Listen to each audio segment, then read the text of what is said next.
మావోయిస్టులు కీలక ప్రకటన చేశారు. ఎంఎంసీ జోన్ ప్రతినిధి అనంత్ పేరుతో లేఖను విడుదల చేశారు.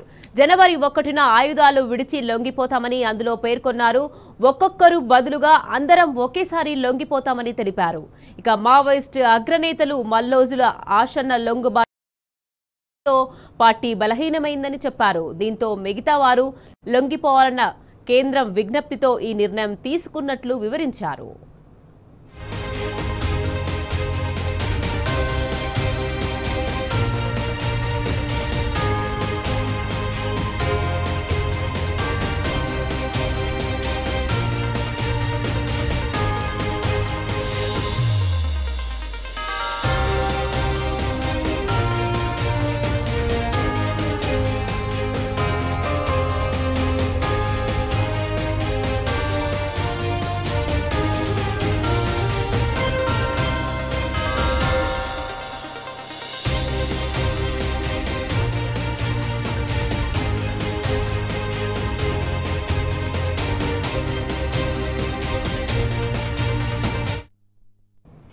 ఛత్తీస్గఢ్ మావోయిస్టులు కీలక ప్రకటన చేశారు. ఎంఎంసీ జోన్ ప్రతినిధి అనంత్ పేరుతో లేఖను విడుదల చేశారు. రైట్, ఇదే విషయానికి సంబంధించి మరింత సమాచారాన్ని మా ప్రతినిధి సాంబా అందించేందుకు సిద్ధంగా ఉన్నారు.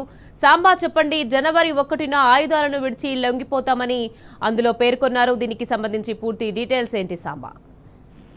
నిక్కత్ మావోయిస్ట్ పార్టీ తీవ్ర ఒత్తిడికి లోనవుతున్నట్టుగా అయిపోయినట్టుగా నిన్న ఇవాళ విడుదలైనటువంటి 2 లేఖలను చూస్తే స్పష్టంగా అర్థమవుతుంది. ఎందుకంటే మావోయిస్ట్ పార్టీకి సంబంధించినటువంటి అగ్రనేతలందరినీ భద్రతా బలగాలు అంతం చేసిన తర్వాత జరుగుతున్నటువంటి పరిణామాలు చూస్తే పార్టీ తీవ్ర ఒత్తిడికి లోనైపోయింది. నాయకత్వం లేనటువంటి దళాలు కావచ్చు, శ్రేణులు కావచ్చు, చెల్లాచెదురైపోతున్నటువంటి పరిస్థితులు కనపడుతున్నాయి. ముఖ్యంగా ఎంఎంసీ పేరుతో గత 2 లెటర్స్ ఈ నెల 18వ తేదీన ఒక లేఖ విడుదలైంది. దానికి ఫాలో అప్ కంటిన్యూస్ గా ఇవాళ ఒక లేఖ విడుదలైంది. నవంబర్ 18న ఈ విడుదల చేసినటువంటి లేఖలు కూడా వాళ్ళు స్పష్టమైనటువంటి విజ్ఞప్తి చేశారు. ఫిబ్రవరి 15 వరకు పోలీసులు కాల్పుల విరమణ ప్రకటించి తమకు అనుకూలమైనటువంటి వాతావరణం కల్పిస్తే ఎక్కడైతే మహారాష్ట్ర, ఛత్తీస్గఢ్, మధ్యప్రదేశ్ ఏరియాలో ఎంఎంసీ అంటారు దాన్ని, ఆ ఏరియాలో విస్తరించినటువంటి మావోయిస్ట్ పార్టీ కార్యకలాపాలను నిలిపేసి తామంతా ఆయుధ విరమణ చేసేందుకు వచ్చి లొంగిపోయేందుకు జనజీవన సంస్థలు కలిసేందుకు అనుకూలమైన వాతావరణం కల్పించండి అంటూ మొదటి లేఖలో వాళ్ళు పేర్కొన్నారు. ఆ లేఖలో ఇంకొక అంశాన్ని కూడా స్పష్టం చేశారు. కేంద్ర ప్రభుత్వం పెట్టినటువంటి డెడ్ లైన్ మార్చి 31 ఫిబ్రవరి 15 ఉంటుంది కాబట్టి తమకు వెసులుబాటు కల్పిస్తే లొంగిపోయేందుకు సిద్ధంగా ఉంటామని, ఆ రకమైనటువంటి వాతావరణాన్ని కల్పించేలాగా కేంద్ర బలగాలు పనిచేయాలని విజ్ఞప్తి చేశారు. తర్వాత మేము డేట్ ప్రకటిస్తాం, ఆ డేట్ ప్రకారంగా సాయుధ విరమణ చేస్తామంటూ మొదటి లేఖ నవంబర్ 18వ తేదీన విడుదల చేశారు. దానికి కంటిన్యూగా నిన్న ఒక లేఖ విడుదల చేశారు. దాంట్లో స్పష్టమైనటువంటి తేదీ ప్రకటించారు. జనవరి 1వ తేదీ నుంచి సాయుధ విరమణ చేయబోతున్నట్లుగా ఎంఎంసీ కమిటీ పేరుతోని ఆ లేఖ సారాంశంగా ఉంది. ఆ లేఖలో వాళ్ళు స్పష్టం చేసినటువంటి అంశం ఏంటంటే ఇప్పటికే లొంగిపోయినటువంటి సోను దాదా, మల్లోజుల కావచ్చు, అట్లాగే ఆశన్న కావచ్చు, తర్వాత చంద్రన కావచ్చు, వీళ్ళ మార్గంలో మేము నడుస్తాము అంటూ ఆ లేఖలో స్పష్టం చేశారు. జనవరి 1 నుంచి సాయుధ పంతాన్ని ముగించి వేస్తాం. సంఘర్షణకి ఇది సమయం కాదు. ప్రస్తుతం పరిస్థితులు అనుకూలంగా లేవు. దేశంలో, ప్రపంచంలో పరిస్థితులు మారుతూ వస్తున్నటువంటి నేపథ్యం ఉంది. లొంగుబాటు అంటే ప్రజలకు ద్రోహం చేసినట్టుగా కాదు. ప్రస్తుతం ఆయుధాన్ని చేతపట్టి పోరాడేటువంటి పరిస్థితులు లేనటువంటి నేపథ్యంలోనే తాము జనజీవన సంస్థలకు కలుస్తున్నామని ప్రజలు దీన్ని అర్థం చేసుకోవాలంటూ అనంత్ విడుదల చేసినటువంటి లేఖలో స్పష్టంగా పేర్కొన్నారు. దీంతో పాటు మరికొన్ని అంశాలను కూడా వాళ్ళు తీసుకొస్తున్నారు. సాయుధ పందాను కొనసాగించలేనటువంటి పరిస్థితులు ఏర్పడినటువంటి నేపథ్యం కావచ్చు, ఇప్పటికే లొంగిపోయినటువంటి అగ్రనాయకత్వం ఇస్తున్నటువంటి పిలుపులో భాగంగా కావచ్చు, తామంతా లొంగిపోతామని వాళ్ళు స్పష్టం చేస్తున్నారు. అయితే ఎక్కడ లొంగిపోతాం అనేటువంటి విషయంలో కూడా వాళ్ళు కొంత క్లారిటీ ఇచ్చారు. ఏ రాష్ట్ర ప్రభుత్వం అయితే తమకు సహకరిస్తుందో ఆ రాష్ట్ర ప్రభుత్వం ఎదుట లొంగిపోయేందుకు తాము సిద్ధంగా ఉన్నామంటూ ఆ లేఖలో పేర్కొన్నారు. ఎందుకంటే ఒక్కరిగా లొంగిపోవటము లేదంటే ఒక దళంగా లొంగిపోవటంగా కాదు, టోటల్ గా ఎంఎంసీ పరిధిలో ఉన్నటువంటి మహారాష్ట్ర, మధ్యప్రదేశ్, ఛత్తీస్గఢ్ పరిధిలో ఉన్నటువంటి తమ జోన్ కిందికి వచ్చేటువంటి అన్ని బలగాలను, అన్ని కేడర్లకు సంబంధించినటువంటి మావోయిస్టులను సన్నద్ధం చేశామని, అందరం కలిసి ఒకే చోట లొంగిపోతామని, దీనికి సంబంధించి ఏ ప్రభుత్వం అయితే తమకు అనుకూలంగా వ్యవహరిస్తుందో ఆ ప్రభుత్వం ఆ లేఖలో కోరుకున్నారు.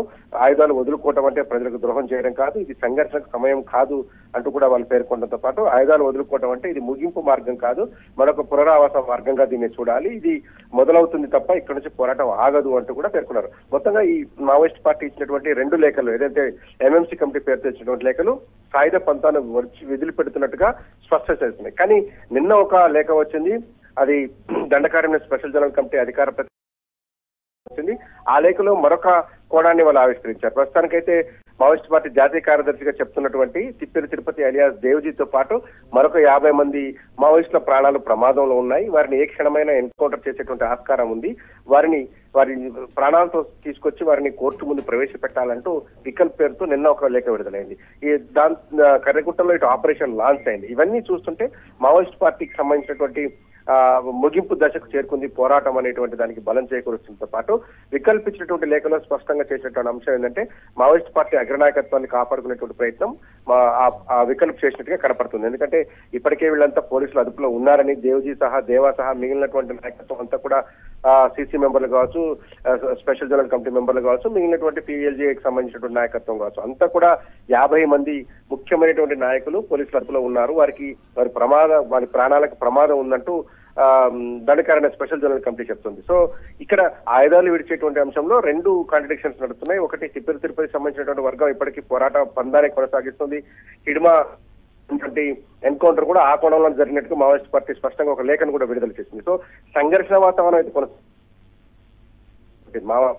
కమిటీ మాత్రం ఆయుధాలను పూర్తిగా త్యజించి జనవరి 1 నుంచి ఇక సాయుధ పంతాలు ముగిస్తున్నట్టుగా ప్రకటించింది. కానీ సౌత్ జోనల్ కమిటీ కావచ్చు, అట్లాగే దండకారణ్య జనరల్ కమిటీ కావచ్చు, national park Indravati national park ఏరియాకి సంబంధించినటువంటి కమిటీలలో ఇప్పటికీ ముఖ్య నాయకత్వం అంతా కూడా నేల కొరిగిపోయింది. కానీ ఉన్నటువంటి నాయకత్వంలో ఒక సంఘర్షణ వాతావరణం కనపడుతుంది. ఎవరు ఎక్కడున్నారో కమ్యూనికేషన్ వ్యవస్థ పూర్తిగా దెబ్బతినిపోయినటువంటి నేపథ్యం, ఒకరితో ఒకరు మాట్లాడుకోలేని పరిస్థితి ఉందని కూడా ఈ లేఖల్లో వాళ్ళు స్పష్టం చేస్తున్నారు. సో ఈ దేవ్జీ ఎక్కడ ఉన్నారు, దేవా ఎక్కడ ఉన్నారు, భారతదేవ ఎక్కడ ఉన్నారు, మిగతా సభ్యులు ఎక్కడ ఉన్నారు, సీసీలు 2-3 మిగిలి ఉన్నారు, వారంతా రాజుకి కూడా తెలియటం లేదంటూ వికల్ప ఒక ఆందోళన వ్యక్తం చేస్తున్నారు. సో మొత్తంగా చూస్తే మావోయిస్ట్ పార్టీకి సంబంధించినటువంటి పోరాట పంతా దాదాపుగా ముగిసిపోయినట్టుగా తెలుస్తోంది. కేంద్ర ప్రభుత్వం అయితే నవంబర్ 30వ తేదీని డెడ్ లైన్ గా పెట్టుకొని కార్యకలాపాలు ముమ్మరం చేస్తుంది. దాంట్లో భాగంగానే కర్రగుట్ట ఆపరేషన్ కూడా లాంచ్ చేస్తుంది. ఇటుపక్క జనవరి 1 నుంచి లొంగిపోయి పూర్తి స్థాయిలో జనవరి సెవెంత్కి వచ్చేస్తున్నట్టుగా ఎంఎంసీ ప్రకటించింది. మధ్యప్రదేశ్, మహారాష్ట్ర, ఛత్తీస్గఢ్ కమిటీ ప్రకటించేసింది. సో ఇక ఛత్తీస్గఢ్ లో కలాపాలు లేవు. తెలంగాణకు సంబంధించినటువంటి కీలకమైనటువంటి నాయకత్వం లొంగిపోయింది.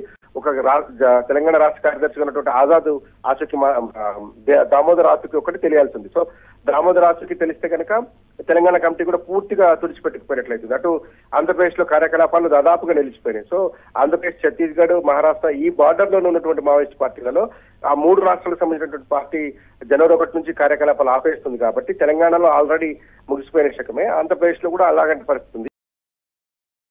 స్పెషల్ జనరల్ కమిటీ ఒక్కటి ఎన్కౌంటర్ లో మట్టుబెట్టినా పూర్తి స్థాయిలో కేంద్రం అనుకున్నటువంటి పంత నెరవేరుతుంది. కాబట్టి బహుముఖ వ్యూహంతో కేంద్ర ప్రభుత్వం ముందుకు పోతున్నట్టుగా కనపడుతుంది. దాంట్లో భాగంగానే దేవ్జీ కావచ్చు, అట్లాగే మిగతా కీలకమైనటువంటి నేతలను తమ అదుపులో పెట్టుకున్నట్టుగా కూడా వికల్ప్ ఆరోపిస్తున్నారు. వికల్ప్ లెటర్ కి పూర్తిగా విరుద్ధంగా వచ్చినటువంటి అనంత లేఖలో తాము సాయుధ పందాను విడిచి జనవరి 1 నుంచి జనవరి సంవత్సరం కలిసిపోవడంతో పాటు బాటలో లొంగిపోతున్నట్టుగా ప్రకటించారు. Okay, right, thank you Samba.